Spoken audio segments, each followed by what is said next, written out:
प्रिय विद्यार्थी, आज के मेंडलिज्म के इस क्लास में आप सभी का स्वागत है।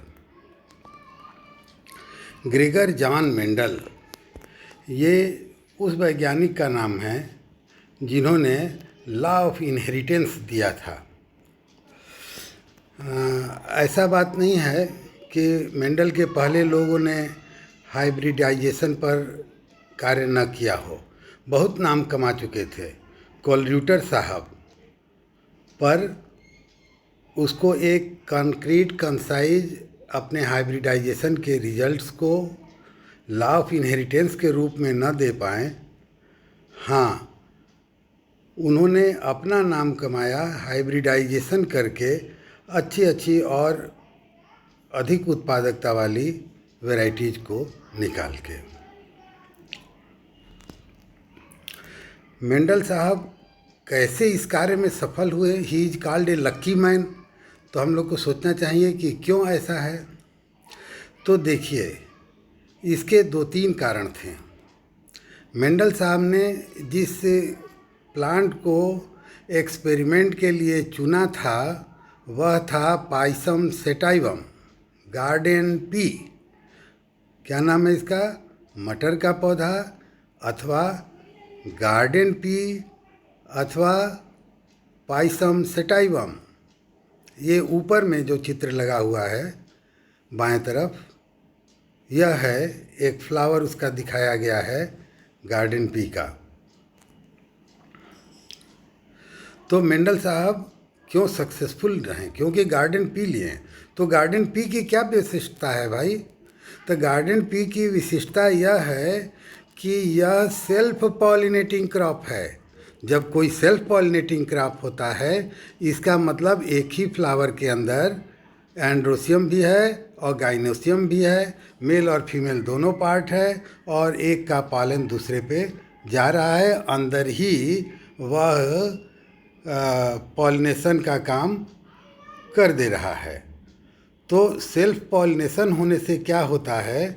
अब आप ऐसे देखिए कि जो ज़्यादा दूर के ऑर्गेनिज्म के इंडिविजुअल्स के बीच में यदि क्रॉस होता है तो दोनों के कैरेक्टर में वेरिएशंस हैं, उसकी मिक्सिंग होगी और वो मिक्सिंग फिर सिग्रीगेट करके निकलेगा। तो जब यह कार्य उन्होंने सेल्फ पॉलिनेटिंग क्रॉप ले लिया तो उसके साथ ही नेचुरली ट्रू ब्रीडिंग वैरायटी यह विकसित हो गया था। 5-7 जनरेशन सेल्फिंग कराने के बाद ट्रू ब्रीडिंग वैरायटी निकलता है। तो उसके बजाय एक नेचुरली सेल्फ पॉलिनेटिंग क्रॉप उन्होंने ले लिया तो वह ट्रू ब्रीडिंग वैरायटी हो गया। तो यह एक उनकी बड़ी विशिष्टता हो गई इस मटर के पौधा को सेलेक्ट करने से। और दूसरा मज़ेदार बात देखिए कि मटर में जो क्रोमोजोम की संख्या पाई जाती है कितनी होती है? 7 होती है। और इन्होंने 7 कैरेक्टर चुने अपने स्टडी के लिए। देखिए, वो ज़माना माइक्रोस्कोप वाला नहीं था, फिर भी कैसा लक है इनका कि जो 7 कैरेक्टर इन्होंने चुना वो 7 मटर के 7 अलग अलग जो क्रोमोजोम होते हैं वो सब अलग अलग क्रोमोजोम पर थे। कोई भी उनमें से 2 एक क्रोमोजोम पर स्थित नहीं था। इसलिए भी उन्हें रिजल्ट पाने में आसानी हुई। और तो देखिए, ये बहुत बड़ा लक की बात है कि जब क्रोमोजोम के बारे में नहीं कुछ जाना जा रहा है, वैसे समय में माइक्रोस्कोप की बातें नहीं कर रहे हैं लोग, वैसे मटर का पौधा को क्रॉस कराने का कोशिश कर रहे हैं। और उसके 7 कैरेक्टर जो उन्होंने चुन लिया, और वो कैसे भला 7 अलग अलग क्रोमोजोम पर पाया जाता है, आज के समय में हम यह जानते हैं कि वह अलग अलग क्रोमोजोम पर है फॉर डेफिनिट साइटोलॉजिकल प्रूफ्स। तो इस तरह ये लक की थे। एक और बहुत बड़ा लक का बात है। यह एक स्टूडेंट थे, एवरेज बिलो एवरेज स्टूडेंट थे, पर इनका मैथ में बहुत ही इंटरेस्ट रहता था। और अपने मैथ के इंटरेस्ट के कारण ये उसमें अपना ध्यान लगाए रहते थे। बाद में ये ऑस्ट्रियन मॉन्क हुए और गार्डन पी पे अपने चर्च के पिछवाड़े में ये काम करते थे। तो चूंकि मैथ की इन्हें जानकारी थी, तो whatever he got result from the crossing, cross करा के जो ये रिजल्ट पाए थे, जितने सीट्स मिले उन चीज़ों को उन डाटाज में देखिए थोड़ा वेरिएशन होता है। तो स्टैटिस्टिक्स सांख्यिकी का एक प्रिंसिपल है कि फिटनेस का टेस्ट कर लिया जाता है। अब इसको छोटा में ये समझिए कि कोई भिन्नता नज़र आ रही है, तो वो भिन्नता चांस फैक्टर के कारण भी हो सकता है क्या? तो चांस फैक्टर के लिए एक रेंज होता है, और उस रेंज के अंदर आने वाले को इन्होंने उसी ग्रुप का मान लिया। इससे इनके कई ग्रुपिंग नहीं हुए और यह एक लॉजिकल कंक्लूजन पाने में सक्षम रहे हैं। तो यह भी इनकी बहुत बड़ी मेरिट है कि he has applied law of mathematics, statistics, law of probability to his experiments. तो इन बुनियादी आधारों के कारण मेंडल अपने समय के और भी जो दूसरे वैज्ञानिक थे उनसे मीलों आगे निकल गए और लॉ ऑफ इनहेरिटेंस देने में सक्षम रहे। अच्छा, जब मेंडल साहब की बात चल रही है तो हमें ये फादर ऑफ जेनेटिक्स हैं, आप लोग ये समझ लीजिए। तो इस फादर ऑफ जेनेटिक्स के बारे में भी जानना चाहिए। ही died in great poverty and despair, his work remain unrecognised. बहुत लंबे समय तक, करीब 16 से 20 वर्ष या 19 वर्ष का समय रहा जिसमें इनके काम को किसी ने रिकॉग्नाइज नहीं किया था। ये पादरी थे, काम करते थे अपने, बस खाली एक इनका ये विशिष्टता फिर हो गई एक कि लाइनन सोसाइटी का एक मैगजीन छपता था।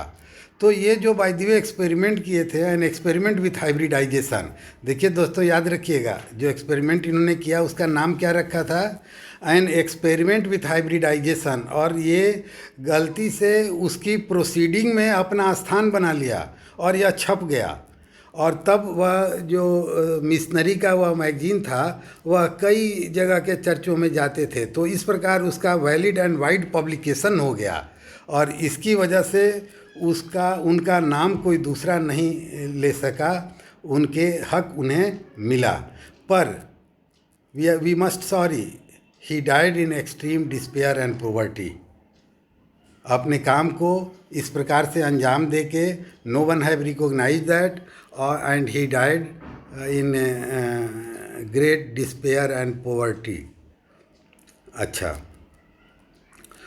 उसके काफ़ी समय के बाद सन 1901 में Karl Correns, T Tschermak, Hugo de Vries, यह 3 वैज्ञानिक जो अलग अलग देश के हैं, इंडिपेंडेंटली अपने एक्सपेरिमेंट करते हुए लॉ ऑफ इनहेरिटेंस के इसी स्वरूप को इन्होंने भी प्राप्त किया। और जब प्राप्त किया तो अपने नाम पर उसे देने के पहले लिटरेचर देखा जाता है कि क्या पहले भी ऐसा किसी ने दिया है। तो उन्होंने पाया कि मिशनरी वाली जो मैगजीन मैं बताया था लायन सोसाइटी की, उस मैगजीन में ये एक्सपेरिमेंट मेंडल साहब का छपा हुआ था और वह मैगजीन एक से अधिक चर्चों में वह जाता था। तो इसका मतलब कि वह वैलिड पब्लिकेशन हो गया मॉडर्न लाइन पर भी, और इस वैलिड पब्लिकेशन को नकारा नहीं जा सकता था। इसलिए the credit goes to Mendel and those who rediscover it. The discovery made by the 3 other scientist is called rediscovery. और तब वह जो रीडिस्कवरी हुआ था मेंडल्स लॉ का, तो वो रीडिस्कवरर के रूप में जाने जाते हैं। मेंडल को बाद में मरणोपरांत पर्याप्त सम्मान मिला और इन्हें फादर ऑफ जेनेटिक्स से भी नवाजा गया है। तो इनके कार्य इस प्रकार से सभी को मानना हुआ। तो ठीक है, ये हैं मेंडल साहब मटर के पौधे के साथ नीचे वाले चित्र में। और दाहिने साइड में ऊपर में जो चित्र है इसमें दिखाया गया है कि ब्लैक है, पर मान लीजिए आप रेड है, और दूसरे साइड में वाइट है। क्यों मान लीजिए? क्योंकि वहाँ शब्दों में रेड लिखा हुआ है। तो अब देखिए, इन दोनों को इन्होंने पेरेंट कहा और इसके बाद इन्होंने इसे क्रॉस कर दिया, और जो क्रॉस का इनका नतीजा आया, अब उसको देखिए तो वह रेड निकला। ठीक है, तो दूसरा वाला कैरेक्टर पता नहीं कहाँ चला गया। अब आगे चल के हम लोग भी रीडिस्कवर करेंगे।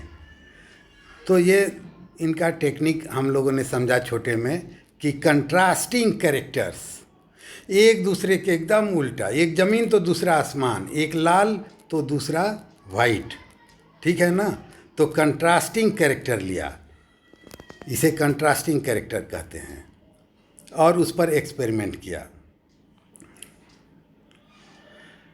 अच्छा, ये जो पहले जनरेशन में ये रेड प्लांट नज़र आया है, ठीक है, तो यह रेड प्लांट जो है, इसके साथ ही वहाँ ऊपर में ब्रैकेट में ये सब छोटा छोटा लेटर लिखा गया है, capital R red, white, small R. तो ये इन्होंने कहा कि देखिए, अगले जनरेशन जो आया उसमें एक कैरेक्टर तो चला गया, वो नहीं दिख रहा है, रेड आ गया उसका प्रोजेनी, और उसको उन्होंने लेटर दिया कैपिटल आर स्मॉल आर। अब देखिए, यह है रेड। ठीक है, तो इसके आधार पे यह हुआ कि जब दो कंट्रास्टिंग कैरेक्टर के बीच में क्रॉस कराया जाता है, तो अगले जनरेशन में जो प्रोडक्ट प्राप्त होता है वह डोमिनेंट कैरेक्टर मान लिया गया। अब पीछे पलट के जाइए, देखिए रेड जहाँ लिखा है उसके नीचे में लिखा है डोमिनेंट, और वाइट वाला जो नहीं आया अगले जनरेशन में, वह क्या हुआ? रिसेसिव लिखा हुआ है। तो डोमिनेंट का मतलब क्या हो गया कि वह जो कि अगले जनरेशन में अपने को प्रेजेंट कर देगा, और रिसेसिव का मतलब क्या हुआ? वह जो अगले जनरेशन में अपने आप को एक्सप्रेस नहीं कर पाएगा। अच्छा, अब यहीं पर एक दो पॉइंट और सामने रख लिया जाए कि एक चीज़ होता है फिनोटाइप और एक चीज़ होता है जीनोटाइप। ये देखिए, देखने में कैसा लगता है। एक देखिए, ऊपर में इसमें लाल है, रेड जहाँ डोमिनेंट लिखा गया है, और एक नीचे में रेड लिखा गया है। दोनों को रेड ही लिखा गया है, दोनों एक ही जैसे हूबहू हैं, कोई फर्क नहीं है। ठीक है, तो देखने में जैसा आँख से हमें लगता है उसे फिनोटाइप कहा जाता है। बाहर से देखने में जो लगता है मार्फोलॉजी में, वह फिनोटाइप हुआ। अब इसी का ब्रैकेट में जो लेटर में लिखा हुआ है इंग्लिश के, वो देखिए, तो देखिए, एक में कैपिटल आर लिखा हुआ है और दूसरे में कैपिटल आर और स्मॉल आर लिखा हुआ है। तो इसका क्या तात्पर्य हुआ? कैपिटल आर का मतलब हुआ कि दोनों डोमिनेंट एलील मौजूद हैं। कैसे हैं? दोनों डोमिनेंट हैं, और इस प्रकार से जिसे रिप्रेजेंट करते हैं इसे जीनोटाइप कहते हैं। अब यहाँ पर एक बार फिर से मैं आपको जोर दे के समझा दूँ। देखिए, याद रखिएगा, एक होगा फिनोटाइप, एक होगा जीनोटाइप। जब फिनोटाइप कहते हैं तो इसका मतलब मार्फोलॉजी में देखने में वो कैसा लग रहा है, कैसा है, तो वह फिनोटाइप हो गया। जैसे रेड और वाइट कलर ये दिख रहा है, यह फिनोटाइप है। लेकिन इस कैरेक्टर का जेनेटिक आधार होता है। There is factor for every character.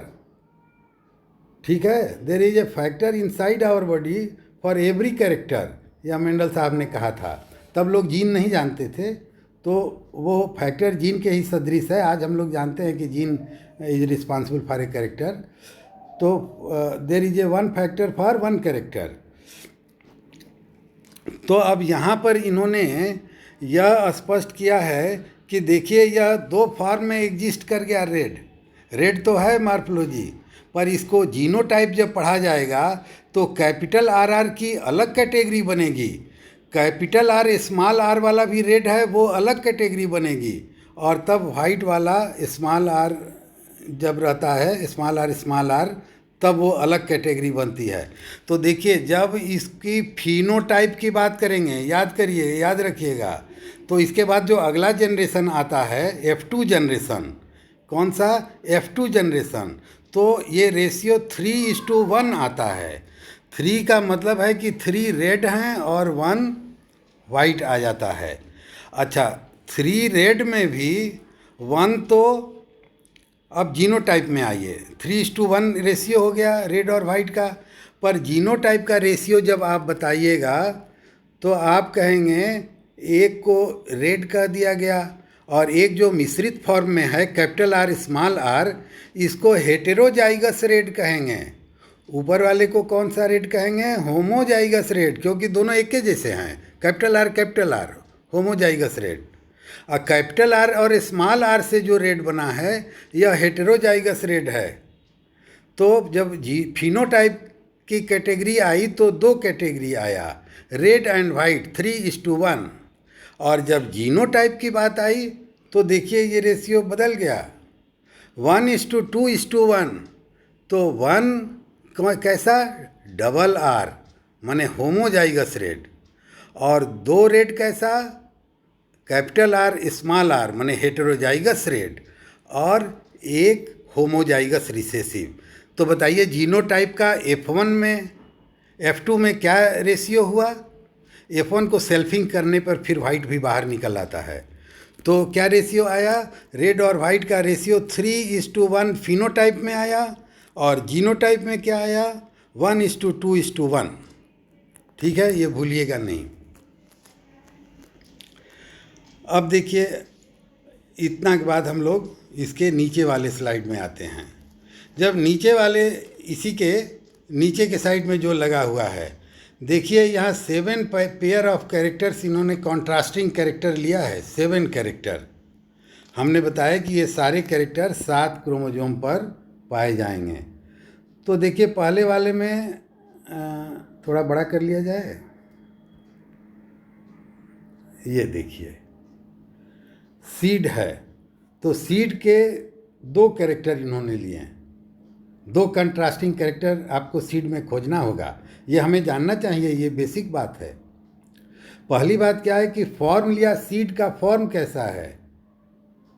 तो देखिए जनरल देखा जाए, शेप देखिए तो एक राउंड है और दूसरा रिंकिल होगा। ये देखिए राउंड है और रिंकिल है, नीचे वाला राउंड के जवाब में क्या है? रिंकिल है। और सीड का कलर कैसा है? तो ग्रे है और वाइट है। इसे आप ग्रीन और येलो भी कह सकते हैं। चलिए, तो ये सीड के फॉर्म में 2 कंट्रास्टिंग चीज़ आया। क्या 2 कंट्रास्टिंग चीज़ आया? तो नंबर 1 राउंड एंड रिंकिल, और साथ में क्या था? ग्रे एक है तो दूसरा वाइट है। अच्छा, अब ठीक इसके बगल में आइए, सीड के कॉलम में ही तो क्या है यहाँ पर? कॉटिलेडन।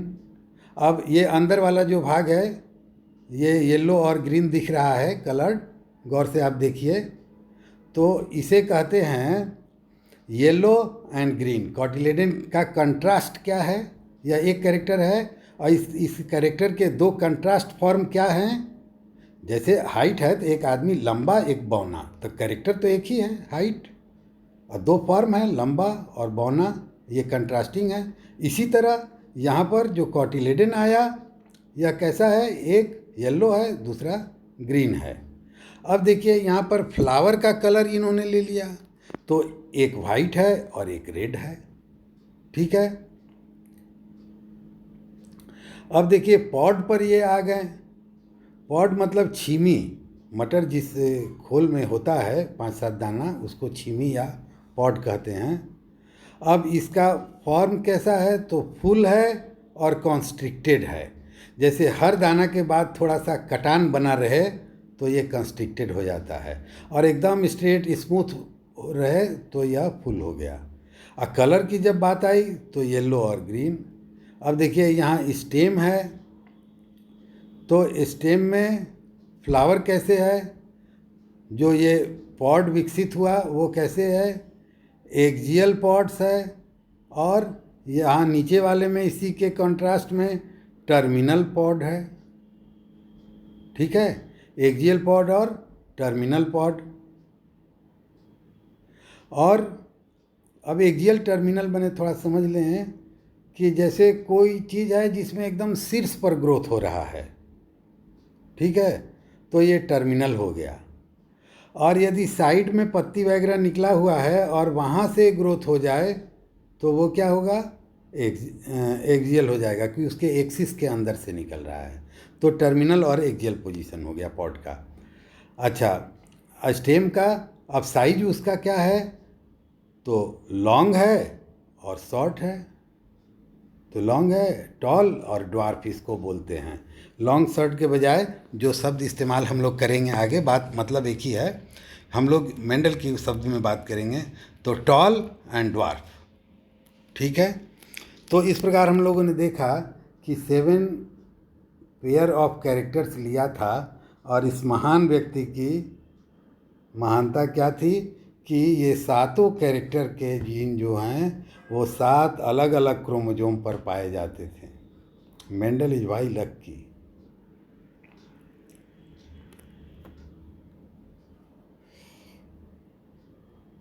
अब देखिए,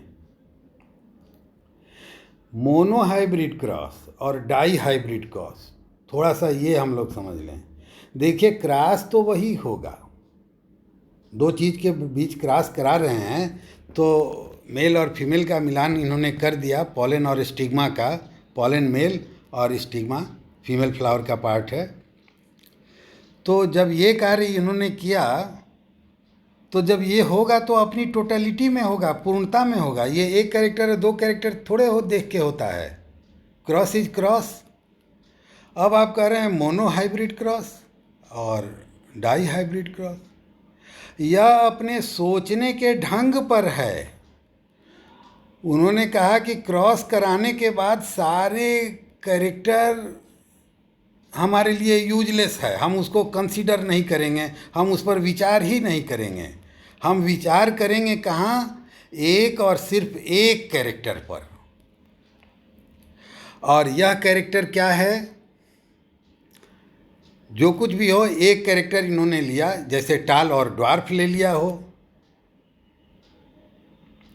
यहाँ पर येलो और ग्रीन चित्र में लिया गया है, ठीक है। तो एक कैरेक्टर कंसीडर किया। अब उसका छीमी कैसे हो रहा है, उसका पॉड किस जगह एक्सियल में है कि कहाँ है, और उसका कॉटिलेडन कैसा है, येलो है कि ग्रीन है, इन चीज़ों से कोई सरोकार नहीं है। पौधा टाल है कि ड्वार्फ है, कोई मतलब नहीं। देखिए, क्रॉस हो रहा है तो सारे कैरेक्टर का इस प्रकार से इनहेरिटेंस हो रहा है, पर उन्होंने विचार किसी को नहीं किया, एक कैरेक्टर को एक बार में विचार के लिए रखा। अब यहाँ पर येलो लाइन देख रहा है और ग्रीन, और येलो और ग्रीन, ये जो मटर के दाना दिख रहे हैं इसमें, एक येलो है और एक ग्रीन है, ठीक है ना। बस इसी चीज़ को इन्होंने ध्यान रखा इस एक्सपेरिमेंट में, और बाकी कैरेक्टर से कोई सरोकार नहीं है। तब यह रिजल्ट पाने में सक्षम हो पाए थे। और इस जब कोई क्रॉस को हो और उसमें एक ही कैरेक्टर पर आप विचार करते हो, क्रॉस तो पूरा पूरा होता है, फिर समझिए, पर आप जो कंसीडर करते हैं, विचार करते हैं, एक कैरेक्टर का ही आप कुंडली निकालते हैं, तो इसे मोनो हाइब्रिड क्रॉस कहते हैं, ठीक है। तो यह मोनो हाइब्रिड क्रॉस हुआ। इसी का फिनोटाइपिक रेशियो फिर हर कैरेक्टर पे, जो टाले ड्वार्फ पे नहीं, हर कैरेक्टर पे फिनोटाइपिक 3:1, जीनोटाइपिक 1:2:1 आएगा। और वो किस जनरेशन में आएगा, F2 जनरेशन में आएगा, ठीक है। और कब आएगा, प्रोजेनी F1 के सेल्फिंग से आएगा, ठीक है। चलिए अब आगे चलते हैं। देखिए, फिर वही जो कि फ्रंट स्लाइड पर हमने लगाया था, एक्चुअली उसका यह पर्पस भी था कि आगे हम क्या बताने जा रहे हैं। कुछ महत्वपूर्ण चीज़ वहाँ हमने इस वजह से रखा था, जब मेंडल का नाम आवे, मेंडलिज्म आवे, तो ये महत्वपूर्ण चीज़ें हो जाती हैं। तो ठीक है, ये वही 7 character, 7 pair of contrasting characters लिया गया और उसकी चर्चा यहाँ पर है, वहाँ पर भी मैं बड़ा करके दिखाया हूँ। यहाँ से आगे बढ़ते हैं। इसी चीज़ को एक बार फिर इस प्रकार से शब्दों में लिख के आपके लिए रखा गया है, ये देख लीजिए। ये वही चीज़ें हैं, seed shape, seed colour, seed coat colour, pod shape, pod colour, flower position, stem length. और गौर करिए 7 है कि नहीं है। How many characters Mendel have chosen? 7 characters Mendel have chosen to study. ठीक है ना। चलिए उसी चीज़ को फिर हम लोगों ने देखा।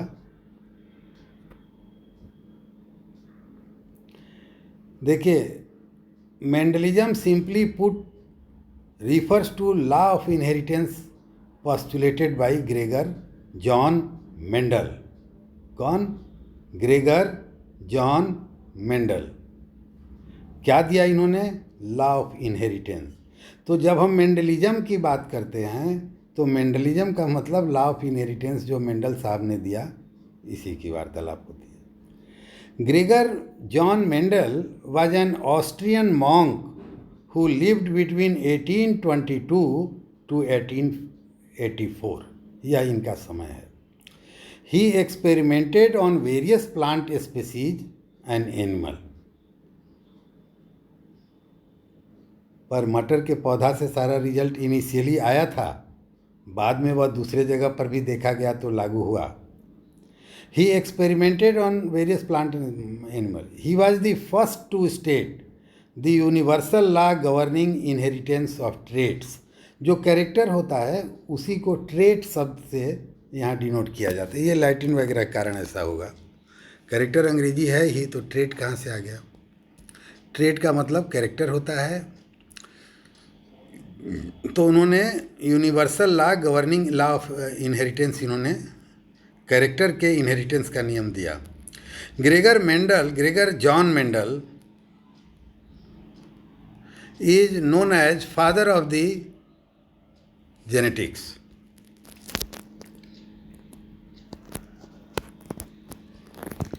अब देखिए मेंडल ने एक्सपेरिमेंट क्या किया।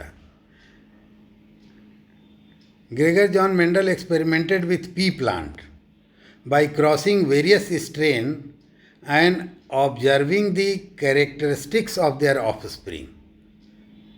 मैंने कई स्ट्रेन, उसके वेराइटीज़ का इन्होंने अध्ययन किया, क्रॉसिंग कराया और उसके ऑफस्प्रिंग को, जो उसके बच्चे हुए, उनका उन्होंने तुलनात्मक कैरेक्टर का कंपैरिजन किया। और उसके बाद है कि ड्रोसोफिला पर भी इन्होंने काम किया। But much success was recorded on pea plant. मैं बताया था ना कि लक्की बिकॉज 7 कैरेक्टर जो कॉन्ट्रास्टिंग चुने थे वो 7 अलग अलग क्रोमोजोम पर थे। Between 1856 to 1863 Mendel cultivated and tested some 28,000 pea plants. बढ़िया, लंबे समय तक लेबोरियस वर्क था। 7 साल के समय की अवधि।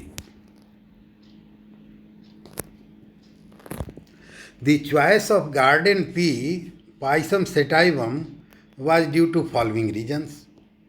छोटे में अपनी बात। Can be grown in small area, produce lot of offspring, produce pure plants when allowed to self-pollinate several generation, and can be artificially cross-pollinated as well। Artificially इसकी क्रॉस पॉलिनेशन कराई जा सकती है और वो सक्सेसफुल होता है। नेचर में यह सेल्फ पॉलिनेटिंग क्रॉप है, लेकिन यदि आर्टिफिशियली कृत्रिम तरीके से आप क्रॉस पॉलिनेट करा रहे हैं तो एक तो होता है कि क्रॉस पॉलिनेशन एबॉर्ट कर जाता, पर यहाँ एबॉर्ट नहीं करता था, क्रॉस पॉलिनेशन भी सक्सेसफुल रहता था और सीड यील्ड अगले जनरेशन देने में सक्षम था। The choice of garden pea का यहाँ कारण अलग बताया गया है और मैं पहले स्लाइड में अलग बताया था। उसका कारण यह है कि शुरू में देखने वाले ने सरलता से इन कारण से भले चुना हो, लेकिन बाद में उसके सफलता का राज जब देखा गया तो क्या पाया गया, जो मैं पहले स्लाइड में बताया हूँ। और वह बड़ी विशिष्ट बातें हैं, पुनः आप पहले स्लाइड पर जाएं और जो मैं बोला हूँ उसे ध्यान दें। इनका experiment, one peculiarity of pea reproduction is that the petal of flower close down tightly, preventing pollen grain from entering और living.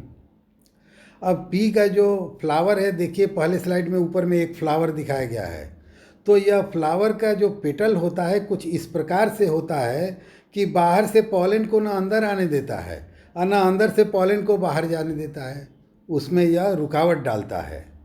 This enforce a system of self fertilisation, और इसकी वजह से एक व्यवस्था लागू हो जाती है कि सेल्फिंग यहाँ पर बड़ी आसानी से होते रहता है, क्रॉसिंग के चांसेस नहीं हो पाते हैं क्योंकि पॉलन बाहर नहीं निकल पाता है। पॉलन यदि वहाँ से बाहर निकल जाता तो वह एयर के साथ जाके क्रॉसिंग का काम कर देता दूसरे प्लांट पर जाके। तो वो पेटल का जो कंडीशन है, इसके आने और जाने में पॉलन के रुकावट डालता है, और इससे एक सिस्टम उस पर लागू हो गया, वह था सेल्फ पॉलिनेटिंग सिस्टम और सेल्फ फर्टिलाइजेशन। जब सेल्फ पॉलिनेशन होगा तो सेल्फ फर्टिलाइजेशन होगा। In which the male and female gamete from the same flower, एक ही फूल के मेल और female, unite with each other to produce the seed, अगला जनरेशन प्रोड्यूस करने के लिए। As a result individual pea strain are highly inbred, और इसका परिणाम क्या हुआ, नेचुरली सेल्फ पॉलिनेटिंग क्रॉप है, मैं एक लाइन में ऊपर में बोला था, तो यह ट्रू ब्रीडिंग हो गया था, तो इनब्रेड हुआ, आपस में ही इनकी ब्रीडिंग होती है, ब्रदर सिस्टर मेटिंग कह सकते हैं आप इसको। Displaying little if any genetic variation from one generation to the next generation. तो चूँकि एक ही स्रोत से दोनों के जीन आ रहे थे और सेल्फिंग ही हुआ था, ब्रदर सिस्टर मेटिंग, तो वह जब आगे की जनरेशन में गया तो वेरिएशन के गुंजाइशेज नहीं रहे, बहुत कम रहे। Because of this uniformity, we say that such strains are true breeding. अब छोटा में देखिए ये 7 कैरेक्टर पुनः, जिसकी चर्चा हम लोगों ने पीछे किया है, इसलिए मैं यहाँ से आगे बढ़ता हूँ। Mendel focused on the study of inheritance of one trait at a time, monohybrid cross, ये कंसीडर एक कैरेक्टर करते थे। In an experiment, Mendel crossed tall and dwarf pea plant to investigate how height was inherited. He was interested in knowing the inheritance of height. Height के लिहाज से ये कैसे एक जनरेशन से दूसरे जनरेशन में जाता है.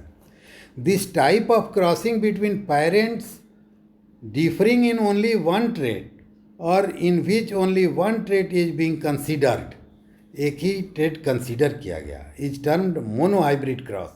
याद रखिएगा मोनोहाइब्रिड क्रॉस और डाई हाइब्रिड क्रॉस क्या है, और दोनों के रेशियो बदल जाते हैं. देखिए यहाँ मैं बता रहा हूँ, जब डाई हाइब्रिड क्रॉस होगा तो 9:3:3:1 रेशियो हो जाएगा, और जब मोनोहाइब्रिड क्रॉस होगा तो 3:1 रेशियो होगा. एकदम नहीं भूलना, हरदम के लिए याद रखना.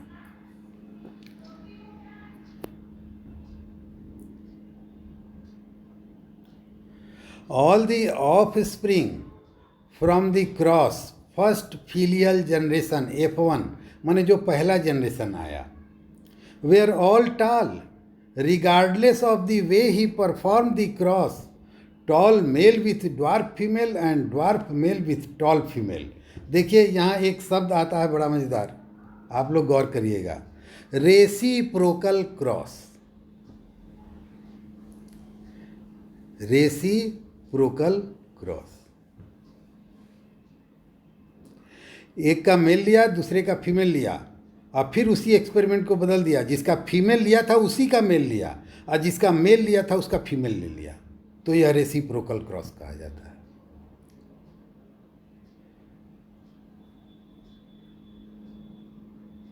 तो इस बात से कोई फर्क नहीं पड़ा कि टॉल प्लांट का फीमेल लिया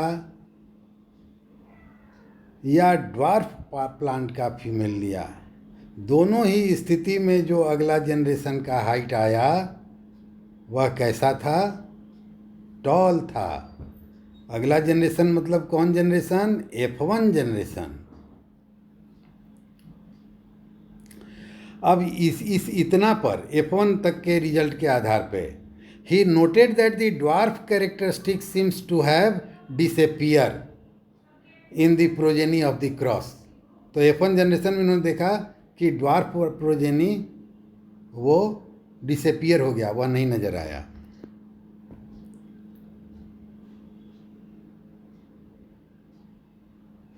अब उन्होंने क्या किया कि जो F1 जनरेशन अब जो यहाँ पर आता है उसे तो इन्होंने कहा कि जो अपीयर होता है, एक्सप्रेस करता है, उसे क्या कहते हैं? डोमिनेंट। और जो डिसअपियर हो जाता है उसको कहते हैं रिसेसिव। ये एक शब्द पुनः एक बार ध्यान रहे, जो एक्सप्रेस किया अपने आप को वो डोमिनेंट, जो नहीं एक्सप्रेस कर पाया, डिसअपियर हो गया, वो रिसेसिव। अब अपने एक्सपेरिमेंट को ये आगे बढ़ाते हैं, इसी एक्सपेरिमेंट को, कि जो F1 में प्लांट आया उसको फिर सेल्फिंग इन्होंने कर दिया, आपस में ही उन्हें क्रॉस करा दिया। व्हेन ही एग्जामिन्ड, और वो कराने का मकसद तो यहाँ लिखा हुआ है कि जो कैरेक्टर डिसअपियर हो गया फिर से रीअपियर होता है कि नहीं। तो आइए देखते हैं। When he examined the progeny in F2 generation, F1 के सेल्फिंग, पहले पेरेंट के क्रॉस कराया गया तो F1 आया, अब F1 की सेल्फिंग इन्होंने करा दी, और इसके बाद जब इन्होंने रिजल्ट देखा तो जो रिजल्ट आया उसके ऑफस्प्रिंग को F2 कहते हैं। तो यह जो F2 आया, F2 generation, he found that they consisted of both tall and dwarf plants in A ratio of approximately 3:1। देखिए, ये ऐसे नहीं, इसको ऐसे बोला जाता है कि टू हिज ग्रेट सरप्राइज, क्या चीज़? To his great surprise he found that the disappeared character has reappeared in the next generation। बताइए कैसी बात है कि लंबे और बौने को क्रॉस कराने पे जो आता है वो सब लंबा आता है, और जब लंबे वाले को ही आपस में करा रहे हैं तो उससे ड्वार्फ आ जा रहा है ना? जो डिसअपियर हो गया था वो भी आ गया। तो इसके ऐसे चीज़ों को वर्णन करने के लिए सीधा नहीं बोलिए।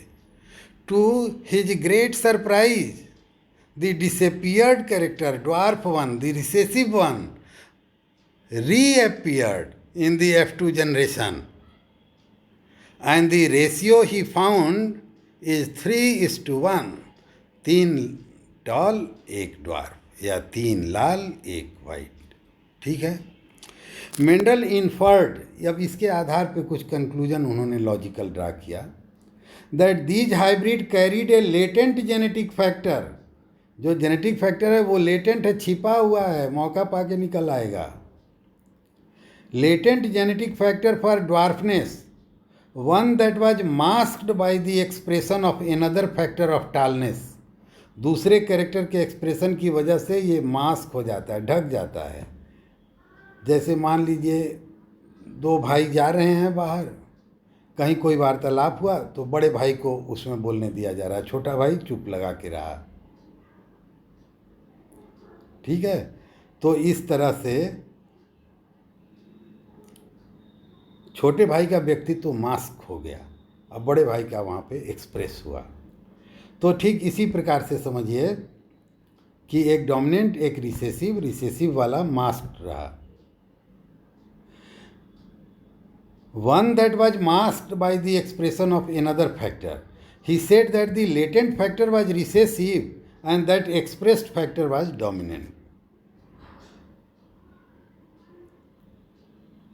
और तब फिर इन्होंने जो हाइट का एक्सपेरिमेंट किया उसके बाद इसका एक्सटेंशन किया, इसे और आगे बढ़ाया, सोचा कि जो यह रिजल्ट हम पाए हैं क्या और भी जगह यह मिल सकता है क्या। He repeated the experiment examining the transmission of other traits such as flower color, pod color. The same pattern and result was observed. The same pattern and result was observe, right. अब देखिए, अब बात करते हैं die hybrid cross. देखिए, पहले भी मैं बताया था कि क्रॉस तो वही है, सारे कैरेक्टर की क्रॉसिंग हो रही है, पर कंसीडर एक किया जाएगा। अब यहाँ पर दो कैरेक्टर कंसीडर किया जाएगा, इसलिए इसे डाई हाइब्रिड क्रॉस कहा जाता है। एक ही बार में हमें सारे कैरेक्टर से मतलब नहीं है, लेकिन हमें दो कैरेक्टर से मतलब है, दोनों के बारे में हम देख रहे हैं, तो यह डाई हाइब्रिड क्रॉस है। The principle of independent assortment, इसके सहारे प्रिंसिपल ऑफ इंडिपेंडेंट असॉर्टमेंट आया। Mendel also performed experiment with plants that differed in two traits. ठीक है, दो कंट्रास्टिंग कैरेक्टर।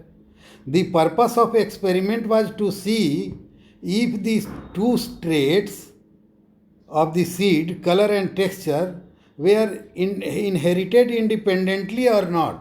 अब ये एक मन की बात है कि देखिए, दो कैरेक्टर यदि कंसीडर कर रहे हैं, अलग अलग में जब करके देखा तो जो हाइट वाले कैरेक्टर या ट्रेट से जो रिजल्ट यह पाए थे, वही रिजल्ट सातों कैरेक्टर में पाए अलग अलग एक्सपेरिमेंट करके। तब यह नेचुरल बात है कि दो कैरेक्टर एक बार में कंसीडर किया जाए और यह देखा जाए कि क्या ये एक दूसरे के इनहेरिटेंस के पैटर्न को साथ साथ होने पे प्रभावित करते हैं क्या, यह जानने के लिए यह कार्य किया गया। इसको दूसरे शब्दों में कहा जा सकता है, where characters are independently inherited, the different characters are independently inherited और दे इन्फ्लुएंस ईच अदर। तो वो क्या रिजल्ट आया उससे हम लोग को पता चलेगा। पर अब दो कैरेक्टर को साथ साथ ये कंसीडर कर रहे हैं और इसे डाई हाइब्रिड क्रॉस कहा जाता है। He crossed plants that produced yellow round seeds. देखिए, सीड का दो कैरेक्टर हो गया, एक तो कार्टिलेडन अंदर येलो, एक तो येलो और दूसरा राउंड। सीड कैसा होता है, सीड भी दो तरह का, एक येलो और शेप उसका कैसा हो गया, राउंड, और दूसरा है ग्रीन और रिंकिल।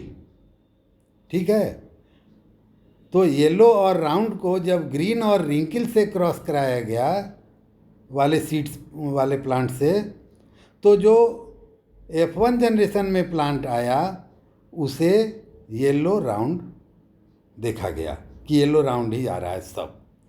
अब इन लोगों को सेल्फ फर्टिलाइज कर दिया गया और तब उन्होंने कुछ रेशियो पाया जो आपके सामने है। संभावनाएं चार प्रकार की बन जाती हैं। देखिए, येलो और राउंड दो कैरेक्टर है ना, तो दोनों के इंटर मिक्सिंग अलग नए कॉम्बिनेशन रिकॉम्बिनेशन बन के देखिए कैसे हो जा रहा है। ऊपर में दो ही प्रकार के हैं, पेरेंट में येलो राउंड ग्रीन रिंकिल। अब देखिए यहाँ पर येलो राउंड और लास्ट में देखिए ग्रीन रिंकिल। ठीक है, दोनों किनारा वाला वो पेरेंट का कॉम्बिनेशन। अब दोनों बीच वाला जरा ध्यान दें, ग्रीन एंड राउंड माने एक कैरेक्टर एक पेरेंट का, एक कैरेक्टर दूसरे पेरेंट का। और येलो और रिंकिल वही चीज़ फिर पलट गया, एक पेरेंट का येलो कलर में और शेप वाला जो देखा गया वो रिंकिल। तो यह दोनों का एक एक पार्ट ले लिया गया है, न्यू कॉम्बिनेशन यहाँ लगाया गया, तब ग्रीन राउंड और येलो रिंकिल आया। यह पेरेंट से अलग है। दोनों लेफ्ट और राइट साइड वाले तो हूबहू पेरेंट हैं, येलो राउंड ग्रीन रिंकिल। पेरेंट भी यही है, F2 जनरेशन में जैसे है वैसे ही पेरेंट में भी है। लेकिन ये जो बीच वाला दोनों है यह उनके रिकॉम्बिनेशन हो गया, green round and yellow wrinkle. None of the parent like this. ठीक है, अब ये संख्या दिया गया है कि F2 जनरेशन में इतना इतना आया। अब जब इसे रेशियो में बदलने का प्रयास करिएगा तो 9:3:3:1। अब देखिए, थोड़ा सा मैं आपको मैथ की ओर ले आता हूँ।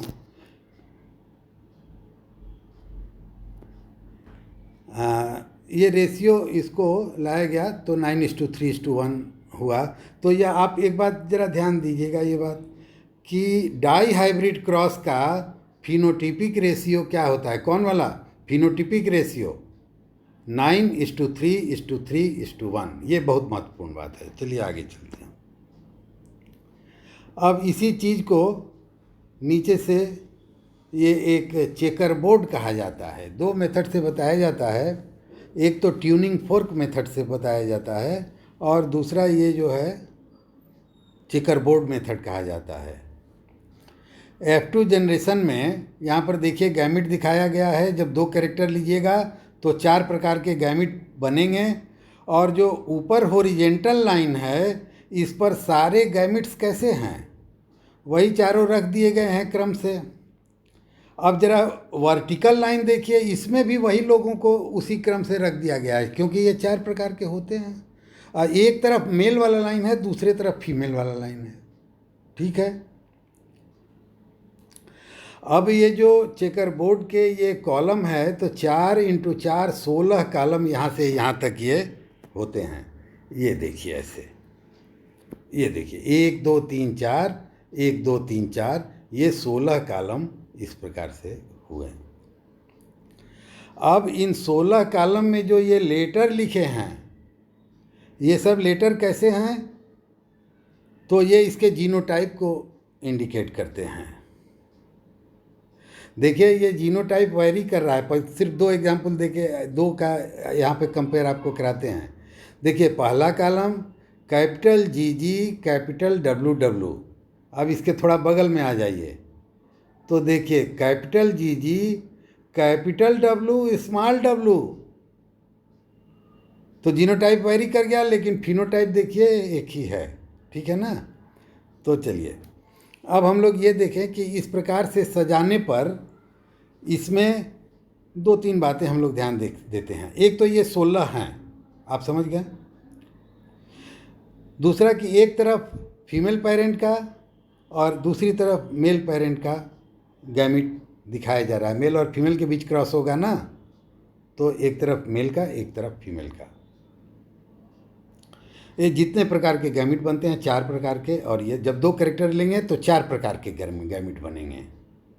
जब 2 कैरेक्टर लेंगे तो कितने प्रकार गैमिट, 4 प्रकार के गैमिट। अब देखिए ये यहाँ पर एक ऊपर से आया capital G capital G capital G capital W, और इधर के साइड से भी capital G capital W।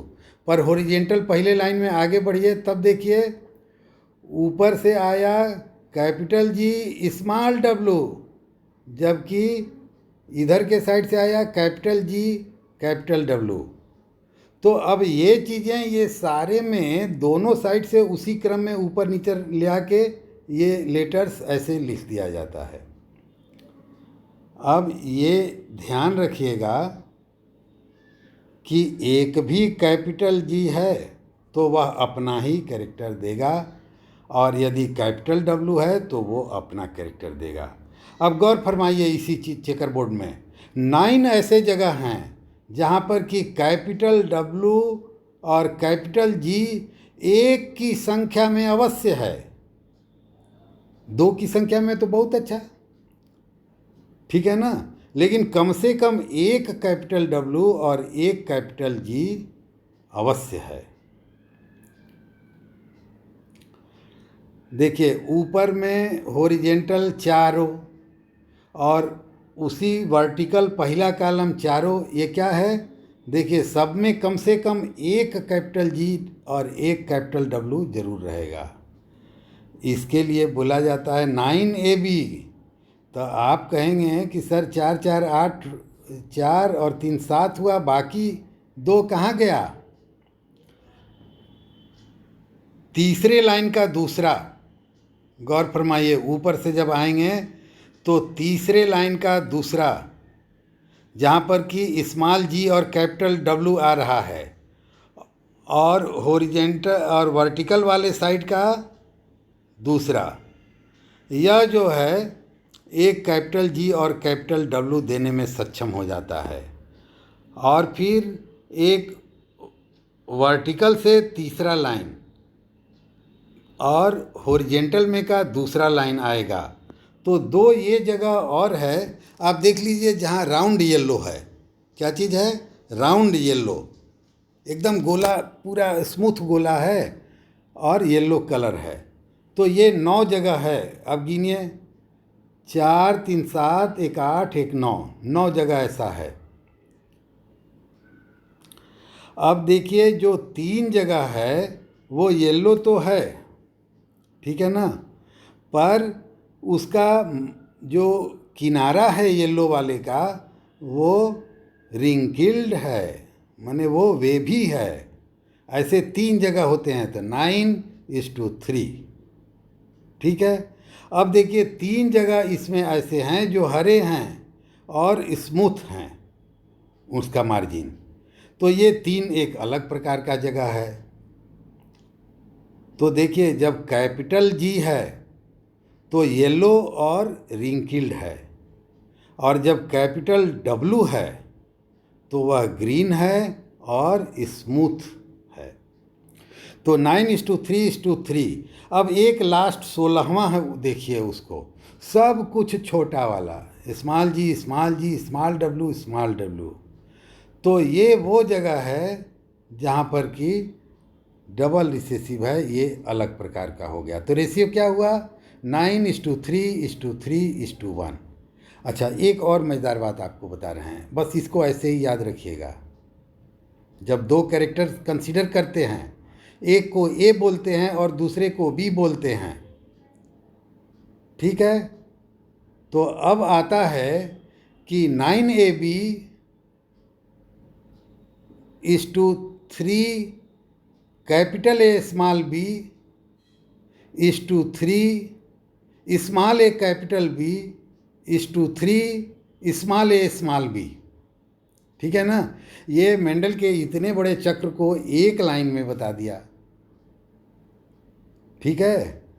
9 capital A capital B दोनों डोमिनेंट 9 केस /3 में कैपिटल ए रहेगा, दूसरा वाला की बात नहीं है, कैपिटल ए रहेगा एक डोमिनेंट, /3 दूसरा वाला एक डोमिनेंट रहेगा, /1 दोनों रिसेसिव, कोई डोमिनेंट नहीं। 9:3:3:1 is abbreviated phenotypic ratio of dihybrid cross.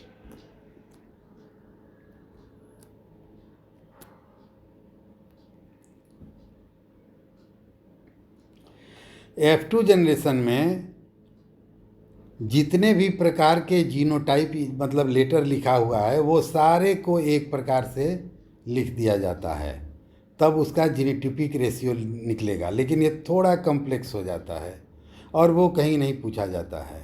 आपको यहाँ फिनोटाइपिक रेशियो बताना है 9:3:3:1, नीचे में इसके 1, ठीक है। अब चलिए 9 का हम लोग एक एग्जाम्पल लेते हैं। तो 9 वाले का जीनोटाइपिक रेशियो देखिए, यहाँ लेटर लिख के क्या आया है, 1:2:2:4। सिर्फ 9 का इतना स्प्लिट अप है जीनोटाइपिक रेशियो में यहाँ पर। और उसी तरह 3 में 1:2, फिर 3 में 2:1। तो इस प्रकार से जीनोटाइपिक रेशियो भी आप इसका फाइंड आउट कर सकते हैं, पर दैट इज आपके लिए कोई उसकी वैल्यू नहीं है। The result of Mendel's experiment led to the principle of inheritance. अब यह सामने आया। It was published in 1865 through a single research paper, experiment in plant hybridisation. अब ये कोई रिसर्च जर्नल में नहीं पब्लिश हुआ था, ये जान लीजिए। लाइनियन सोसाइटी का जो जर्नल आता था, अपने यहाँ की गतिविधि, जैसे एनुअल हमारे यहाँ निकलता है ना समावर्तन, उसी प्रकार का, जिसमें कि महाविद्यालय की सारी गतिविधियाँ रहती है, तो उसी प्रकार से चर्च की गतिविधियाँ रहती थी, उसमें इनका experiment. An experiment in plant hybridisation, experiment in plant hybridisation को बेहतर कहा जा सकता है, an experiment in plant hybridisation. Unfortunately, this paper languished in obscurity until 1900. मैंने लंबे समय तक ये छिपा रहा. He died in extreme despair and poverty. When it was rediscovered in 1901 में by three botanists, Hugo de Vries in Holland, Karl Corins in Germany and Erich von Sarmac in Austria. Independently working ये तीनों वैज्ञानिक अलग अलग देश के हैं, साथ साथ नहीं, इंडिपेंडेंट काम करते हुए इसी रिजल्ट पे आए थे.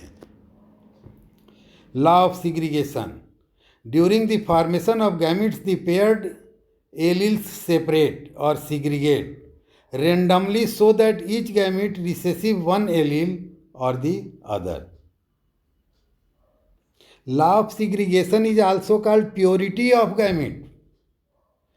देखिए, जब फिनोटाइप F1 में मोनोहाइब्रिड के क्रॉस में लाल और सफ़ेद फूल का आ गया लाल ही, तो जीनोटाइप तो भिन्न था.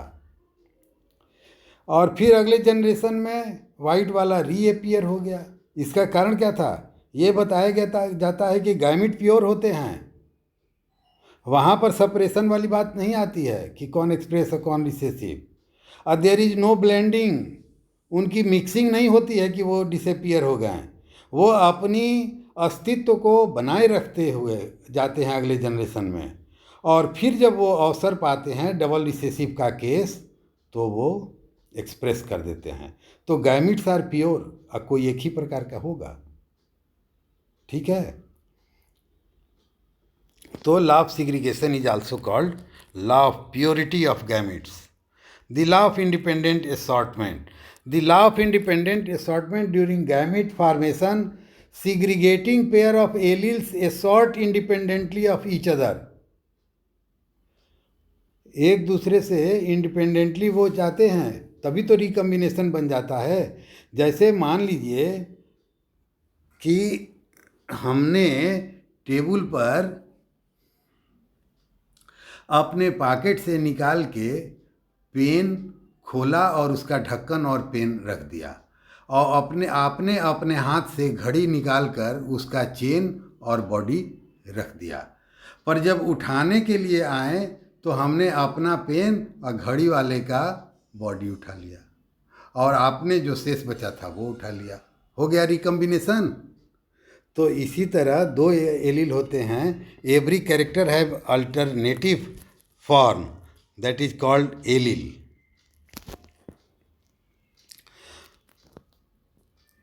Segregating pairs of allele assort independently of each other. Gene on different chromosome, अब उसका कुछ दूसरा बेसिस लगाया गया. पहले स्लाइड में आपको समझाए थे. Genes on different chromosome will segregate independently and link genes do not follow this law. और मेंडल साहब ने 7 कैरेक्टर लिया था, 7 अलग अलग क्रोमोजोम पर थे, इसलिए इंडिपेंडेंटली असॉर्ट करें.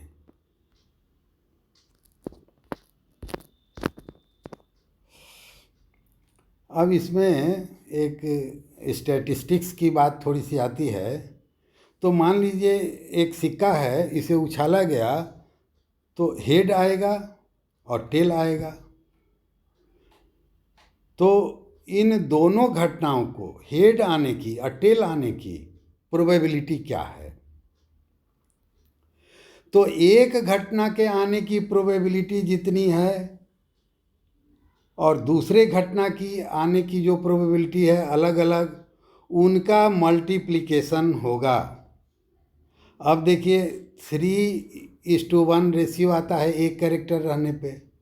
तो 2 कैरेक्टर आने पे तो दूसरे के लिए भी 3:1 करिए और दोनों को गुणा कर दीजिए. अब अलजबरा के माफिक गुणा करना पड़ेगा. 3:1 इंटू 3:1, तो 3 से गुणा में करिएगा तो 3:3 9, तो 9:2. अब 3 को पहले वाले के 1 से करिएगा तो 3 इंटू 1 3. अब फिर दूसरे वाले लेटर से करिएगा तो फिर 3 और 1 आ जाएगा. तो 9:3:3:1 उस तरफ से भी प्रोबेबिलिटी के लॉ से भी करेक्ट साबित होता है.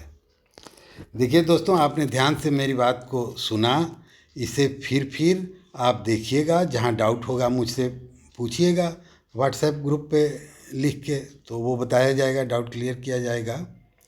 अब हमने पहले तो इतना देर आपने सुना, इसके लिए धन्यवाद। अब ये जो सवाल मैं 5 रखा हूँ, यह अवश्य जवाब दीजिएगा। जब कुछ ना आता हो तो मेंडल के यह 5 पॉइंट आते हों तो बहुत बड़ी चीज़ आप जानते हैं। यह वक्त के दौर में अनुभव से आप जान पाएंगे।